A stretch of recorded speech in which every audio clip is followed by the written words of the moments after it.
Molt bé, doncs tornem a ser a Píndoles d'Antropologia. En aquesta ocasió tenim a l'Adriana Kaplan. L'Adriana i jo no ens coneixem personalment encara, espero que ho puguem fer algun dia, però jo sabia d'alguna manera de la seva obra, del seu treball, arrel d'una assignatura que vaig fer al grau d'Antropologia, que era Antropologia Mèdica. Allí algú ens va parlar d'uns certs treballs sobre antropologia aplicada a l'Àfrica, que després desenvoluparé, després parlarem d'això, i des d'aquell moment tenia bastantes ganes de saber més coses d'aquest projecte i de la seva protagonista, que ha de ser, que és l'Adriana Kaplan. L'Adriana Kaplan és antropòloga, és directora de la Fundació UASU i és profe d'Antropologia de la Salut a la Universitat Autònoma de Barcelona. És la investigadora principal del grup per a la prevenció i estudi de les pràctiques tradicionals perjudicials i la seva feina ha sigut especialitzada sobretot en l'Àfrica subsahariana i aquí entra a la xitxa, on treballarem més aquest tema, la mutilació genital femenina, allò que més comúment entenem com a l'ablació del clítoris i el que implica. L'Adriana té un currículum molt llarg, òbviament, com a especialista que és, però, entre altres coses, és assessora de diverses entitats, tant locals com internacionals, i forma part de comitès d'experts sobre aquests temes. I l'han premiada moltes vegades amb els seus treballs. També dir que ara, precisament, està a Gàmbia, és a dir, aquesta conversa la tenim entre Barcelona i Gàmbia. És possible que hi hagi alguns problemes tècnics, intentarem resoldre'ls. I en qualsevol cas, és a la ciutat de Brufut, a l'oest de Gàmbia, ja cap a la zona de la costa de Gàmbia.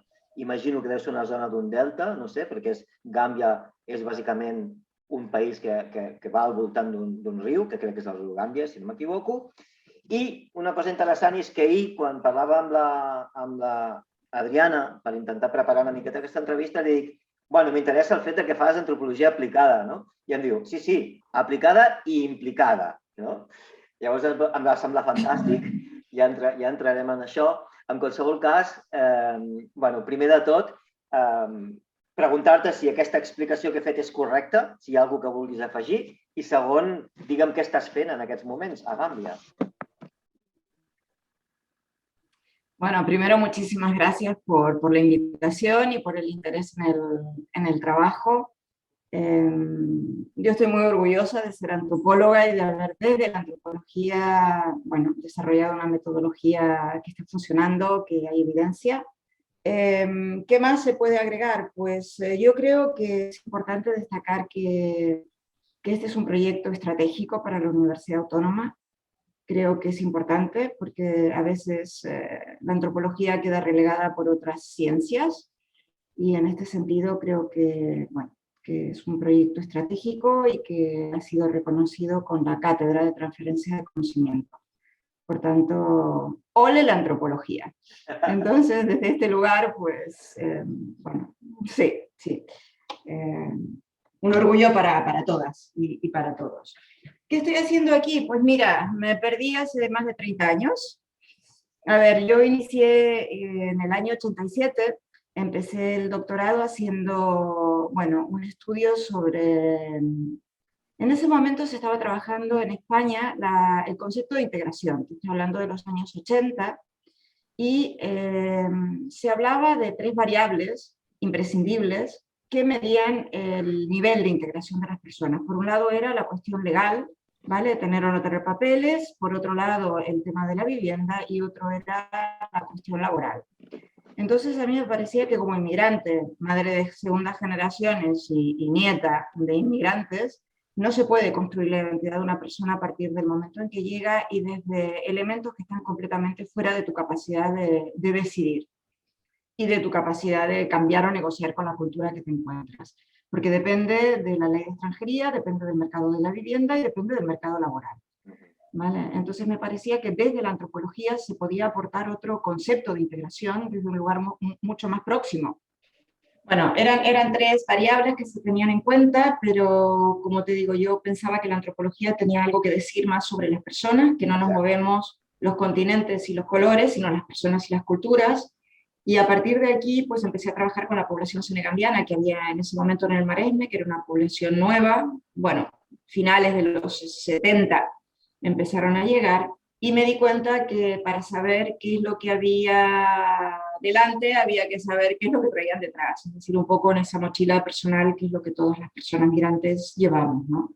Y es así como ellos me proponen, y ellas me proponen, poder visitar sus países de origen, poder visitar sus familias, y a partir de aquí pues se hace un primer planteamiento de conocimiento etnográfico y de construcción un poco de conocimiento de las etnias que estaban allí, que era un mandinga, un fula, un sarajule, un yola, un wolo. Y se hicieron estancias etnográficas en unidades domésticas de migrantes que estaban en Cataluña. Y fue en Senegal, Gambia y Guinea-Bissau. Ese fue mi primer contacto en el año 89 y bueno, pues ahí me quedé. Me quedé y bueno, pues se hizo una etnografía de estos pueblos y es aquí donde me fui centrando en el tema de la salud reproductiva, haciendo un estudio comparativo, y aquí nace la metodología circular en el espacio transnacional de las migraciones y longitudinal en el tiempo. Llevamos más de 30 años trabajando de esta manera y de forma comparativa para ver realmente los cambios que se están produciendo en la diáspora y los cambios que también se están produciendo aquí, porque evidentemente esto no es un museo, esto es dinámico, ¿no? Claro. Y ver qué relación hay y de qué manera influyen tanto una parte como la otra.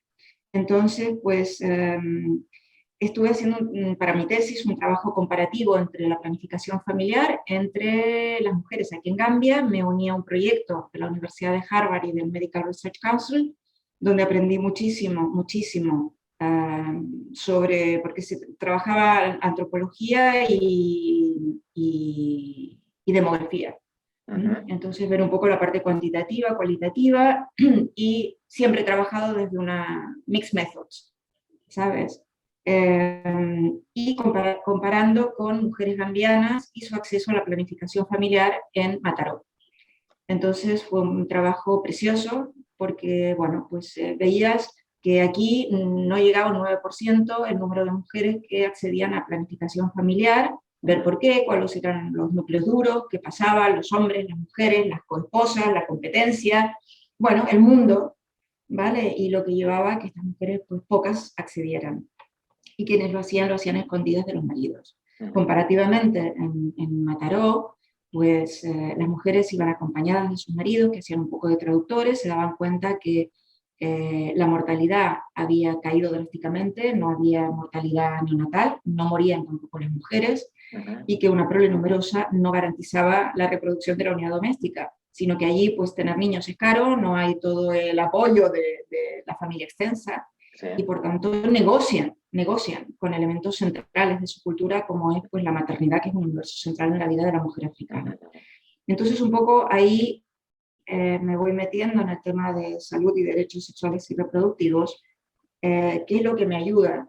En el año 92 celebran un ritual de iniciación de las niñas. En ese momento yo ya llevaba 3 años.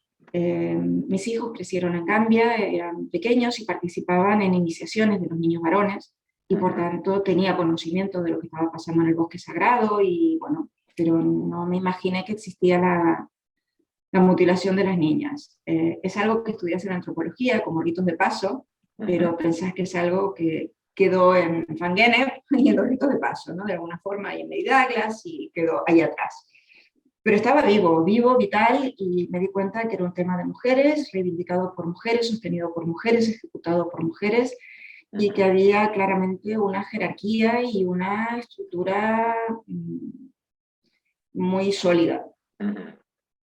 Entonces, bueno, pues presencié por primera vez en el año 92 este ritual, un ritual que tiene 3 fases, y aquí es donde la antropología ha hecho una aportación vital para poder entender, ¿vale? Que no es una barbaridad, que no es, a nosotros todos estos adjetivos no no nos corresponden, a nosotros nos corresponde hacer de intérpretes entre culturas, creo que esa es la misión de la antropología, y un poco, bueno, pues entender, porque yo en ese momento tenía sentimientos desgarrados. Claro.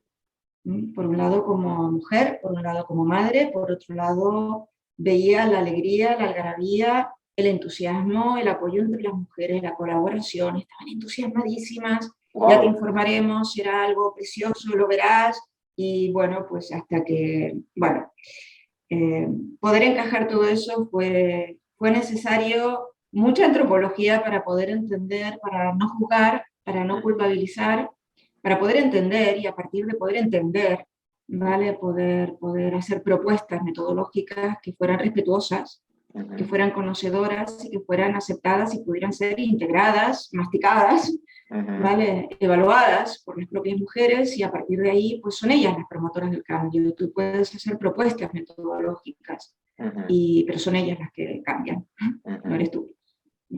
Entonces, bueno, me pareció importante poder entender, me dijeron que en la primera parte yo no iba a participar porque era una mujer joven en ese momento y solamente participaban las mujeres viejas, dentro del ciclo vital tenés pues distintos grupos de edad y eran las mujeres viejas, pero sí pude participar en la segunda y la tercera fase. Entonces, bueno, pues empecé a entender dentro de todo su caos, que era perfectamente ordenado, el caos era mío, no era suyo, ¿vale? Que casaba perfectamente con lo que era un rito de paso de Van Gennep, de las 3 fases del rito de paso, una primera fase que tiene un carácter más, digamos, físico, social y cultural, físico, cultural y social, y entonces me di cuenta que en esa fase física, pues, es donde se producía la mutilación, donde hay unos elementos rituales específicos, unos cuchillos o unos elementos que van pasando de generación en generación, unos personajes rituales específicos, que son las mujeres viejas que custodian la tradición, son custodias de la tradición y esa es su responsabilidad y su rol. Y luego tenés la Nansimbá, que es la madre de las iniciadas, que es la mujer que corta y es la que pertenece al estamento social de los herreros. En el caso de los hombres, la estructura social es exactamente la misma, pero con hombres. Una vez que las niñas pasan por esta práctica, se pasa a la segunda fase, que es una fase de carácter cultural, de transmisión de saberes, de su lugar en el mundo como mujeres, como niñas, su relación con el mundo adulto, su relación con los hombres, su relación con las mujeres ancianas, y es un momento maravilloso de compartir saberes, de enseñar las danzas de las mujeres, los tambores de las mujeres, lo que te hace mujer, lo que te hace mujer, lo que te da identidad étnica y de género. Una vez hay unos cuidados especiales, las niñas son cuidadas por las abuelas, son cuidadas por las madres, hay comidas especiales, las niñas cuidan a las mujeres viejas. Bueno, ha sido maravilloso poder ver todo eso y poder ver, bueno, pues la alegría, pero a la vez te digo un poco ese sentimiento de desgarro interno, de una necesidad feroz de poder entender qué era aquello. Porque digamos que mis principios, por mucha antropología que llevara en el cuerpo y en la cabeza, no me permitía, ¿me entiendes?, poder entender aquella mirada triste de las niñas después de haber sido circuncidadas. Bueno, no, yo creo que todavía, a pesar de que han pasado 30 años, está todavía en un estado que me puedo llegar a emocionar, ¿sabes?, cuando recuerdo eso. Bueno, primera fase, segunda fase en la que sí puedo participar, y la tercera fase cuando las niñas están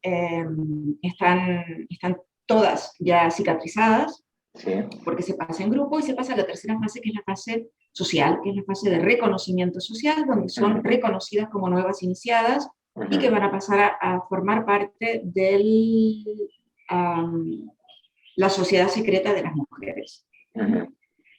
Bien, un poco con todo eso armado, con notas tomadas, con ciclos vitales, y bueno, avanzando, pues finalmente, y varios artículos, finalmente se puede construir un documental, que es la iniciación sin mutilación, que está en la web. Sí, el vaig veure. Sí, y que está disponible en catalán, inglés y español. Donde de alguna forma se hace una propuesta que es un ritual alternativo, que es la iniciación sin mutilación. Es decir, entendiendo desde la antropología un poco esta genética del ritual, y estas 3 fases del ritual, lo que se propone es eliminar la primera fase física, que es la fase donde se produce la mutilación, y mantener la segunda fase de transmisión cultural y la tercera fase de reconocimiento social, que es lo que te da identidad étnica y de género. Bien, esto fue compartido en una asamblea general del Comité Interafricano para la Eliminación de las Prácticas Tradicionales Perjudiciales en Tanzania, en el año 2001, creo que fue, y esto entusiasma a la gente de Kenia y de Tanzania, de grupos de mujeres y de universidades que participaban aquí, y fueron las primeras donde se pilotó de alguna forma este ritual alternativo. En este momento te puedo decir que los grandes avances, Kenia es el país con mayores avances en el abandono de la mutilación genital, y gracias a este ritual alternativo se ha pasado también en Tanzania, está funcionando muy bien. También te tengo que decir que hay una diferencia muy grande entre poblaciones cristianas que lo practican y poblaciones musulmanas. En estos países es verdad que el componente religioso no se esgrimía, no sé si se dice en castellano, se esmentaba el tema religioso, ¿vale? Porque las cristianas pues no lo practican. Y por tanto, en ese sentido, pues las congregaciones religiosas han sido pilares fundamentales para poder promocionar, sostener, cosa que no ha sucedido en los países musulmanes, donde te dicen que, bueno, que no solamente es la tradición, sino que es la religión. Y por tanto, pues en los países musulmanes esta metodología pues está siendo más difícil de insertar.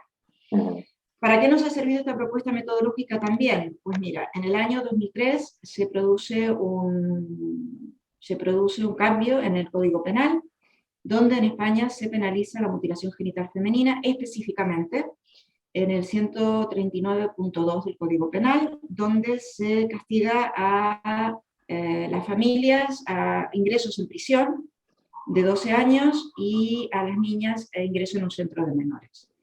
Por lo tanto, claro, aquello que decimos, bueno, las niñas son doblemente víctimas de la tradición y de la ley.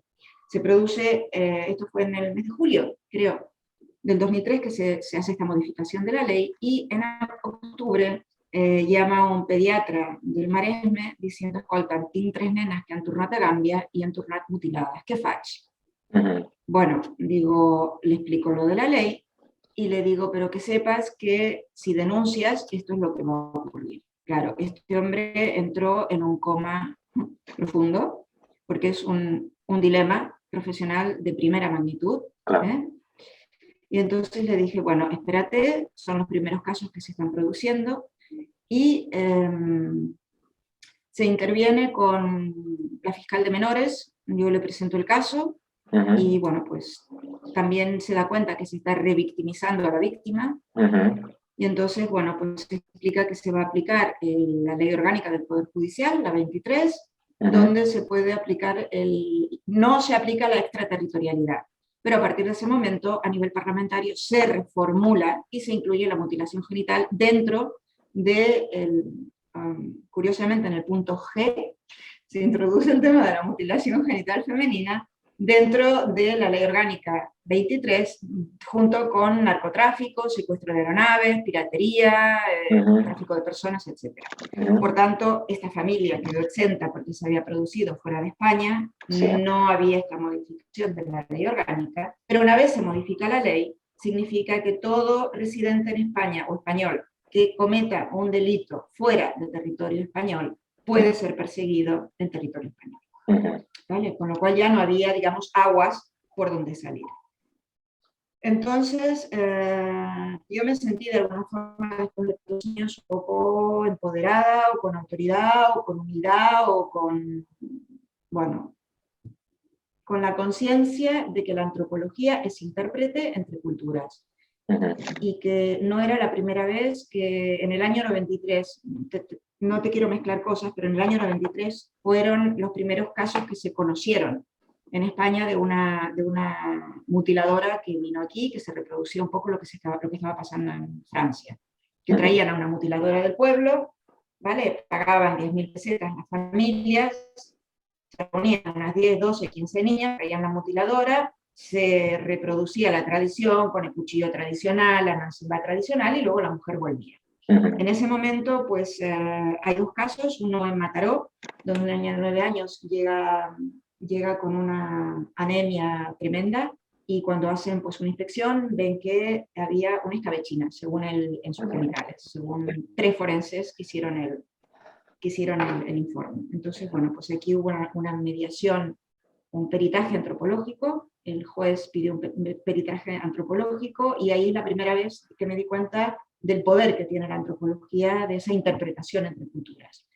Y fue muy interesante porque estaba el fiscal, estaba el juez, estuve 6 horas con ellos explicando lo que era un rito de paso, porque la madre solo hacía que decir, es lo mejor que he hecho por mi hija. Yo sé que vosotros no lo entendéis, pero es lo mejor que he hecho por mi hija. Entonces, bueno, pues aquí por un lado que entendieran lo que es el rito de paso, porque ella lo dice, porque, bueno, un poco todo este trabajo que se había hecho hasta ese momento, y por otro lado, pues hablar con las mujeres africanas y decirles, mira, aquí está prohibido, está penalizado, y aquí no se hace. Y la palabra africana es la palabra africana, y en España no se ha vuelto a hacer. Teniendo este antecedente, me parecía que en el año 2003, cuando sucedió esto, tenía esta, bueno, pues, voluntad de involucrar al gobierno de Gambia. ¿Por qué? Porque las niñas y niños que nacen en España son de nacionalidad gambiana, marroquí, senegalesa, no son españoles, y por tanto en ese momento había unos 40.000 gambianos en España. Yo pedí una audiencia con la vicepresidenta de Gambia, que es una mujer socióloga, una mujer que en el año 84 ya había sido de las pioneras en África en trabajar este tema, y sabía que iba a ser sensible. Y entonces, bueno, pues me concedió la audiencia y le dije cuál era la situación en España. Se llevó las manos a la cabeza, my God, my God, my God.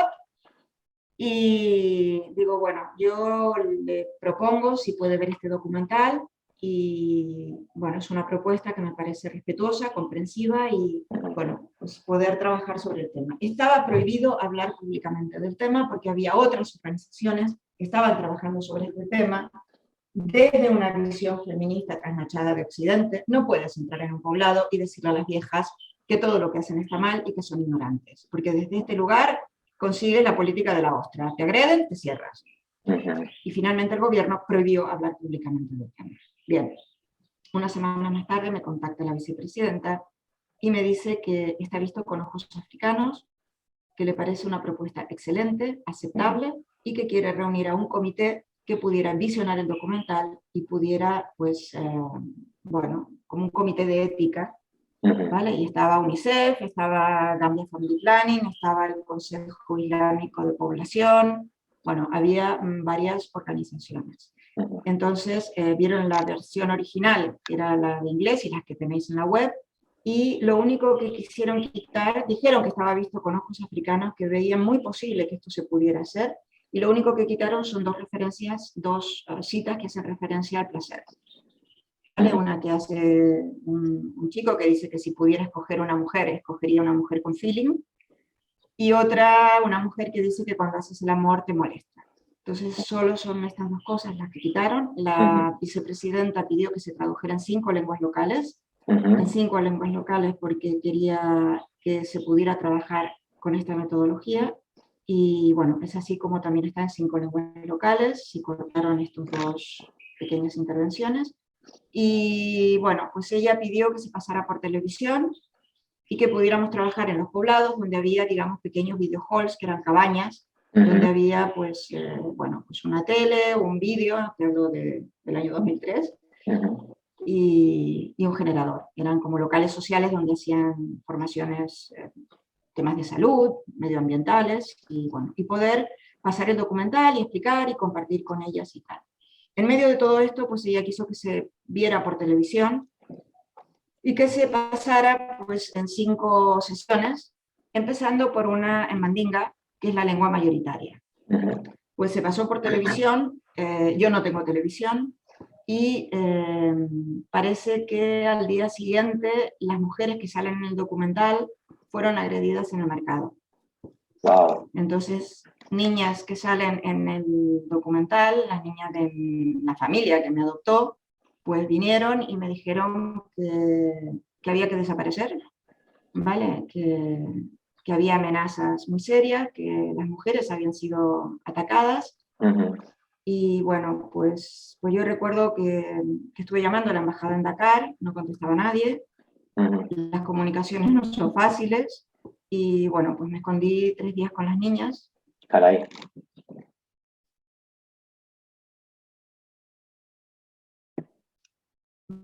Aviam, t'he perdut ara. Adriana. Hola. Ara. M'he quedat, Sí. me escondí 3 días con las niñas. M'he quedat aquí. Vale, pues me escondí con las niñas, pude hablar con una persona que había visto el programa en televisión, y bueno, lo que pasó fue que se vio, es un documental de 25-26 minutos, se habían visto solamente 9 minutos, que cuando se ve el ritual, digamos, no hay ni sang ni fecha, ¿vale? Pero lo que entendieron fue que estas personas habían vendido la tradición por dinero, el secreto de la tradición por dinero. Yeah. ¿Vale? Entonces, ahí es cuando yo caí, y además estaba en Sarjule, no en Mandinga. Entonces ahí es cuando, ¿sabes?, se te enciende la luz y decís, este no es el acuerdo. En ese momento pues había un dictador que, bueno, pues, que censuraba la prensa, que castigaba a los periodistas, y finalmente conseguí hablar con el director general de Radio Televisión de Gambia y me dijo que había sido un error humano. Un error, que había sido un error técnico. ¿Vale? Que solo se habían visto 9 minutos y que había sido pues un error técnico. Y yo le dije que entendía que sus máquinas eran viejas, pero que esto no había sido un error técnico, que esto había sido un error humano. Que pasar el documental en Sarajule no era un error técnico, era un error humano. Bueno, total, que para hacerte la corta, pues echaron al director de Radio Televisión de Gambia porque entendieron que había sido un sabotaje por parte de los periodistas. Sí.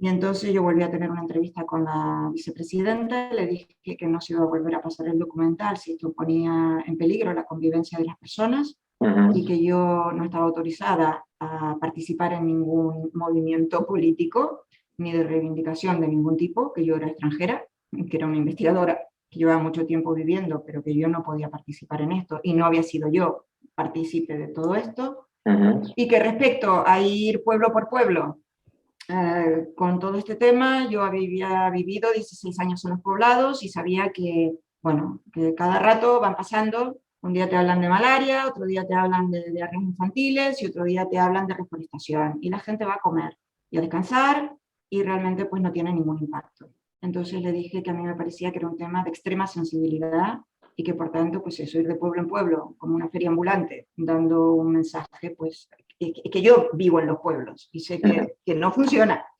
¿vale? Entonces que por favor me dejara pensar, y que por otro lado pues mis hijos me habían dicho que si yo quiero dedicar mi vida a este proyecto es una opción personal, pero jugármela no es una opción personal, que yo tengo una responsabilidad como madre. Y fue un poco, ¿sabes?, un poco un punto de inflexión donde, bueno, pues ellos han dado muchos años de su vida, han perdido cole, han repetido curso, bueno, han pagado un precio muy alto, son magníficos mayores ahora, pero han pagado un precio y, bueno, fue un toque de decir, bueno, para. Y entonces fue cuando empecé a pensar un poco, repasar notas de campo, repasar cuadernos, repasar un poco todo ese trabajo y ver que los profesionales de la salud no tienen ni idea del tema. Ver que en ese momento había casi un 80% de prevalencia en Gambia, es decir, 4 de cada 5 mujeres estaban mutiladas. Y por tanto, profesionales de la salud son parte de la comunidad y sostienen la mutilación. Entonces ahí fue cuando, de alguna forma, le propongo parar, pues eso, se paró la emisión en televisión, Y además le dije, digo, a ver, ¿cuánta gente tiene televisión en Gambia? Pues un 10% de la gente, que está sobre todo en la costa, donde hay mucho vuelo y no lo practican. Y esa noche seguro que la mitad no tenía electricidad. Y por tanto, arriesgar para que un 5% de la población tenga acceso a esto, pues no tenía sentido. Entonces, pues se paró y un poco empecé a pensar de qué manera podía ser además sostenible, porque uno de los retos de la cooperación es el género y la sostenibilidad. ¿No? Entonces, pues pensé que lo que había que hacer era formar a profesionales de la salud sobre este tema. Y así es cuando se empieza a trabajar con, bueno, yo ya llevaba apoyando a la Brigada Médica Cubana, teníamos 250 médicos cubanos aquí que han hecho una revolución sanitaria en el país, y compartía mucho con ellos todo esto. Y ellos lo que me decían era que efectivamente ni ellos sabían nada, ¿vale? Yo cada nueva generación, digamos, cada 2 años, bueno, cada año se van reemplazando los cubanos, yo les hago una formación antropológica para que entiendan dónde están, lo que es una familia extensa, lo que son los ciclos vitales, y hablo de este tema de la mutilación. Entonces, claro, que ellos ven casos y ven que tienen dificultades cuando tienen las enfermeras al lado, los enfermeros, y vienen niñas sangrando o mujeres, donde, bueno, pues ellos les quieren indicar que esto es una consecuencia, o que la mujer no dilata, que el bebé empuja y aquello no dilata, y por tanto, pues el bebé muere de asfixia, o la mamá muere desangrada, o una, no sé cómo se dice, un desgarro. Un desgarro. Exacto. Pues, bueno, pues se ve que habían visto todas las consecuencias, pero jamás las relacionaron con la mutilación. Entonces, como que todo ese trabajo de campo de tantos años fue un puzzle que se fue armando en una gran pieza, que fue una metodología que tiene unos cuantos elementos, y esos cuantos elementos son, en primer lugar, pues hacer un CAP, un cuestionario de conocimientos, actitudes y prácticas a profesionales de la salud, a ver qué es lo que saben sobre el tema. Y evidentemente la mitad apoya la mutilación. Todos ellos quieren mutilar a sus hijas. Reconocen las consecuencias, pero no las relacionan con la mutilación. Fíjate qué datos interesantes. Es decir, lo que hemos ido haciendo a lo largo de esta metodología es armándonos, o sea, de armamento pesado, y como armamento pesado hablo de armamento científico, contrastable, evidencia científica, ¿vale? Que es lo que ha ido armando el proyecto y lo que nos ha acercado de alguna forma al gobierno, ¿no? Para finalmente, en diciembre de 2015, arrancar una ley contra la mutilación en Gambia. Ha sido un camino muy largo, empezamos por los CAPS, ¿vale? Pero a partir de este momento la vicepresidenta se une a WASU en la medida en que ella necesita esta evidencia para poder trabajar desde el conocimiento. A partir de aquí, pues, elaboramos un manual con 10 capítulos para profesionales de la salud. Es el contenido que damos en las formaciones. Diseñamos e implementamos el Programa Nacional de Formación para Profesionales de la Salud a través del Ministerio de Salud, para que ellos sean responsables y reconozcan que es un problema de salud y que ellos tienen responsabilidad como gobierno. ¿Me entiendes? La metodología es ir involucrando a todo el mundo en el mismo canasto, ¿sabes? Para que estén todos en la misma onda y puedan trabajar y colaborar y coordinarse entre ellos. Y a partir de aquí, pues nace el Programa Nacional, que es el primero en África, a nivel nacional, de formación de profesionales, nace el manual, nace también la introducción en el currículum académico. A mí me parecía que, como profesora de la universidad, pues estudiantes de la salud, de enfermería, salud pública, comadronería, medicina, no podían acabar la carrera sin saber lo que es la mutilación, por un lado, y por otro lado, cómo manejar las consecuencias y cómo hacer prevención. Y entonces se hace un pilotaje en la Facultad de Medicina, que la crearon los médicos cubanos, introduciendo en el currículum académico de fisiología, anatomía, ginecobstetricia, embriología, psicología y medicina comunitaria, ¿vale? Los distintos capítulos, los distintos módulos del manual. Por lo cual, WASU hace toda la formación, digamos, en una semana, y luego en las distintas asignaturas lo van retomando como un tema más de salud, y por tanto estás normalizando un tema en el que no puede haber prejuicios, en el que como profesional de la salud tú no puedes tener tabúes. Tu responsabilidad como profesional de la salud, pues, es saber qué es lo que está pasando, manejar las consecuencias y hacer prevención. Entonces, bueno, pues se han hecho 2 estudios clínicos. A ver, podría estar hablándote, son 30 años, pero bueno, así como rápido, por eso te hablo de interdisciplinariedad, te hablo de mixed methods, y te hablo de algo que es único, que es el Observatorio Transnacional de Investigación Aplicada a la Transferencia de Conocimiento. Habiendo trabajado comparativamente aquí, finalmente en el año 2003 nace el primer equipo, el Grupo Interdisciplinar para la Prevención y el Estudio de las Prácticas Tradicionales Perjudiciales en el Departamento de Antropología de la Autónoma, ¿vale? Que es un equipo interdisciplinar. Y en el año 2008 se abre la primera oficina aquí en Gambia, de la contraparte que es Guasu Gambia CAFO.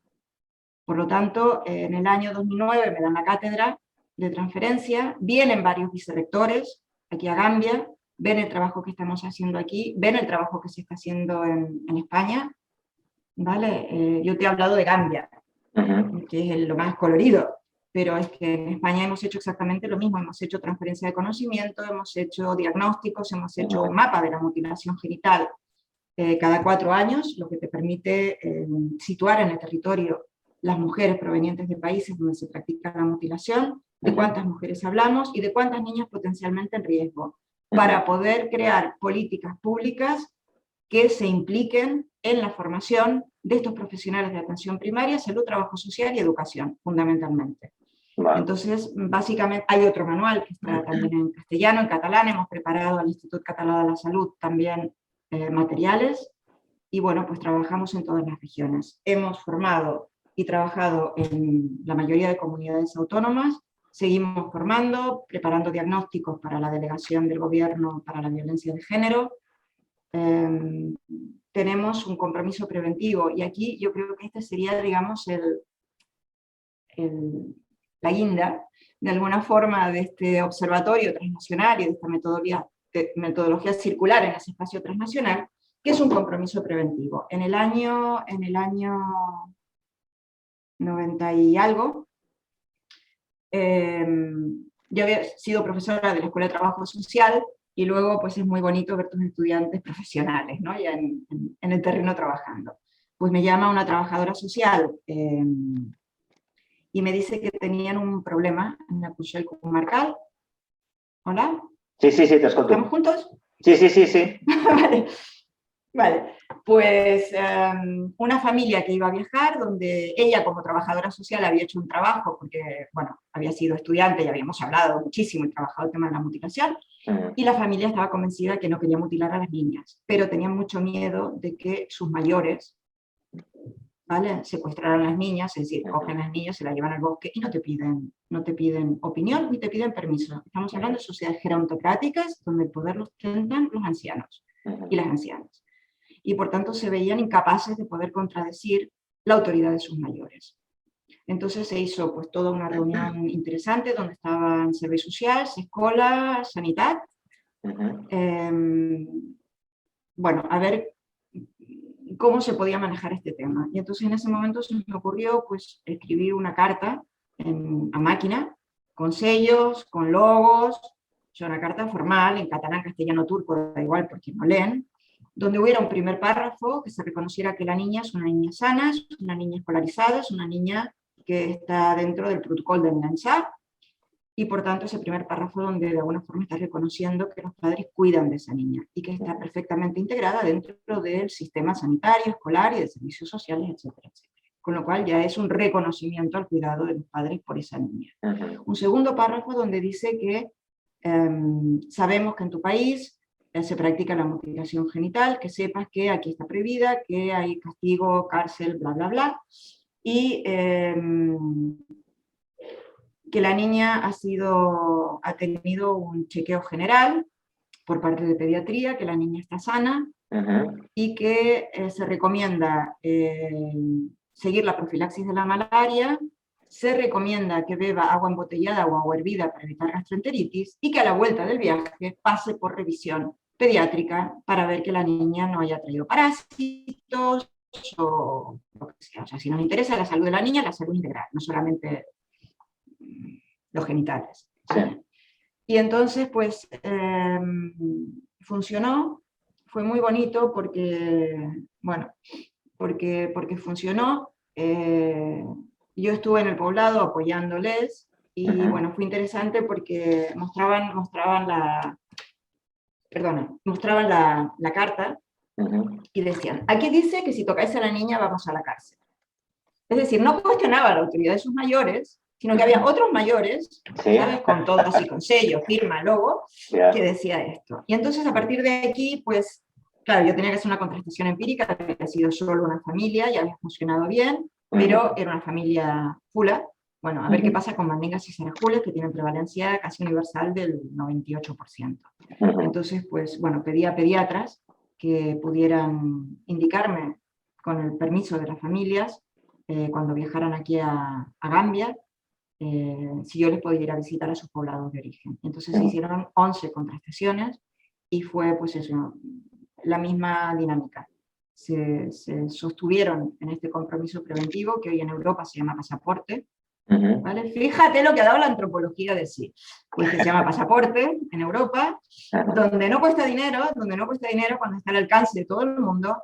Y evidentemente una fue muy divertida porque dijo a la familia, dijo, mira, aquí pone que si tocáis a las niñas vamos a la cárcel, y si vamos a la cárcel no podemos enviaros dinero, ¿vale? Entonces, a partir de este momento, pues se dieron los derechos, digamos, al ICS, al Institut Català de la Salud, que fue el primero en aplicarlo, y luego, pues bueno, ahora forma parte de todos los protocolos de España, el del Ministerio de Igualdad, y bueno, pues ahora está dando vueltas por Europa y se llama pasaporte.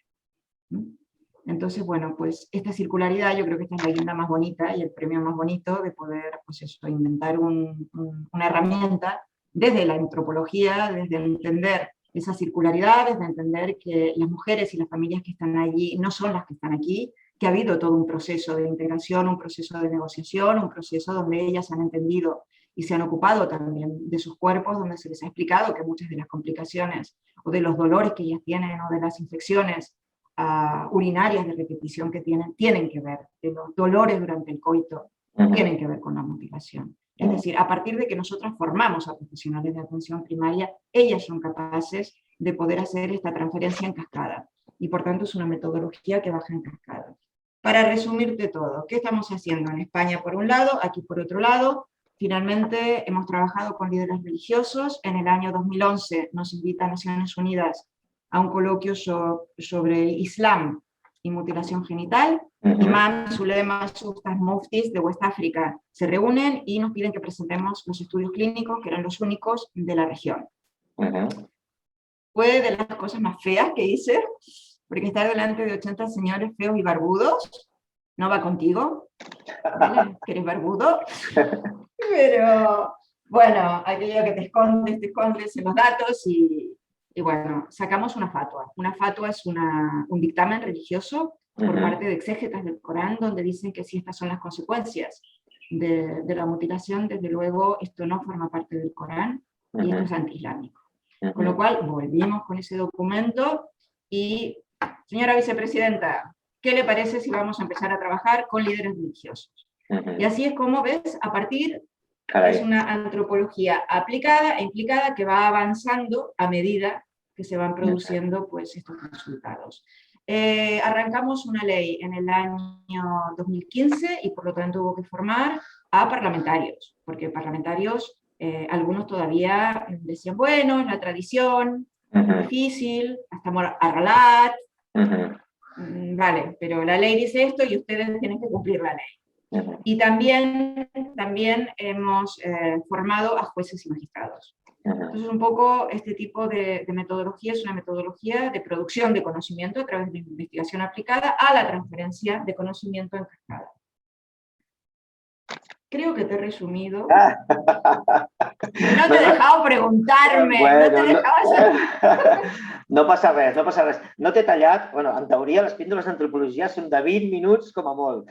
Portem 3/4 d'hora o gairebé una hora, però és un material tan interessant el que estàs explicant, Adriana, que trobo que fer una excepció no importa. Crec que està molt bé, és un document molt interessant i jo t'agraeixo molt tota aquesta generositat d'explicar-me això i amb tanta claredat i en el fons resumint-ho molt, perquè estem parlant de molts anys de feina, o sigui que entenc que és una síntesi fantàstica.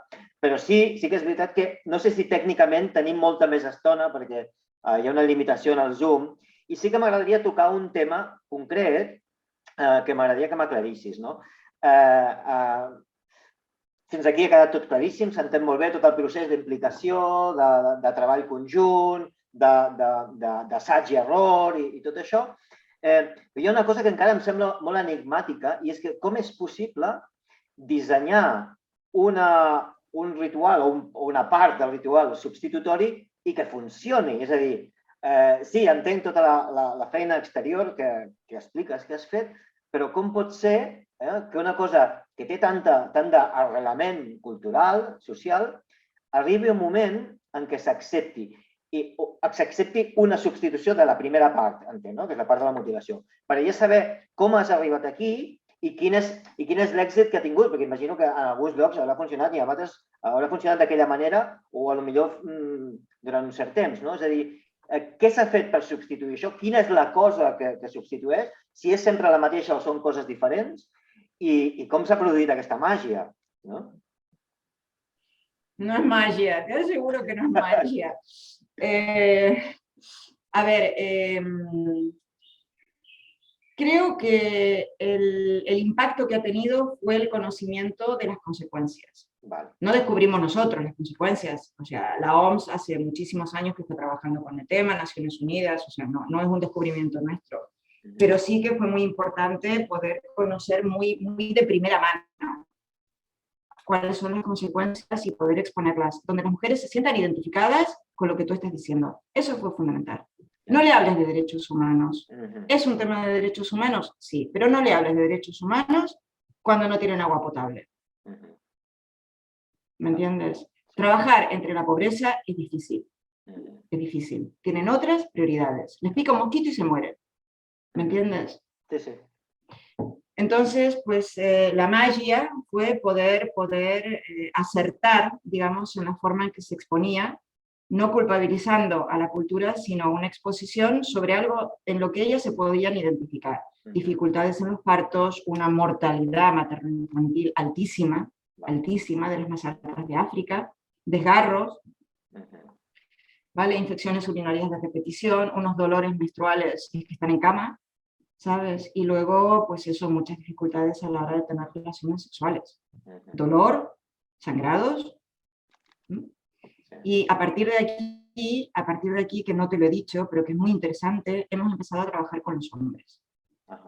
Directamente. Y hemos hecho un CAP sobre los hombres, porque mira, la investigación es la que te va dando pistas certeras sobre dónde trabajar y con quién trabajar y cómo trabajar. Con los hombres, ¿desde dónde se trabaja con los hombres? Desde la bragueta. Desde la bragueta, ¿vale? Entonces ellos tienen dificultades y entonces cogen una segunda esposa, una tercera esposa, porque resulta que con la primera no funciona, que no quiere, que cree que les desobedece o que les rechaza, se casan con la segunda y les pasa más o menos lo mismo, ¿vale? Entonces, bueno, pues es un poco desde ahí. Un CAP, Knowledge Attitude and Practices. ¿Qué es lo que descubrimos? Pues que solo el 8% de hombres toma parte en la decisión. El 87% cree que es igual que la circuncisión masculina, que no tiene consecuencias, y cuando les explicas las consecuencias en la salud de las mujeres, el 72% quiere formar parte de la decisión. ¿Entiendes cuál es la metodología? Sí, sí, sí. ¿Sabes? Entonces, el milagro y la magia, pues fue eso, la magia donde ellas se reconocen en lo que tú estás diciendo. Vale. I llavors, hi ha una substitució o hi ha una eliminació de la part de la motivació? Mira, en Tanzania la sustitución fue básicamente rapar a las niñas. ¿Sí? En Kenia, en algunos lugares, fue rapar a las niñas y en algún otro lugar, en dos, que yo tenga conocimiento, pues volvieron a hacer escarificaciones.